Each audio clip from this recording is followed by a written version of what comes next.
Hello everyone, welcome to my mini blog. तर तुम्हाला माझा मनापासून नमस्कार. आणि मी जात आहे गावी म्हणजे नागपूरला जाणार आहोत. आणि बसनी घेतलेला होता स्टॉप, तर तिथे पटकन चहा पिली कारण का खूप दूर जायचं होतं म्हणून, म्हणजे नागपूरला. तर नागपूरला पोचलेलो होतो आम्ही. मग स्टे वगैरे केला आणि मला खूप थकलेली होती, तर मी पटकन लवकर झोपून गेली होती कारण का सकाळी उठायचं होतं. सकाळची ट्रेन होती.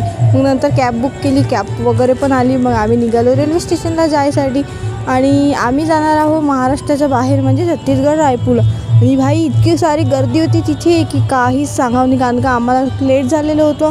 ट्रेन पण आलेली होती. मग नंतर आपल्याला काय ट्रेन वगैरे भेटली आणि तुमची पुरणपोळी थोडीशी फ्लॅश मारत आहे. आणि आम्हाला खूप जास्त जोरात भूक लागलेली होती. थोडा नाश्ता वगैरे करून घेतला.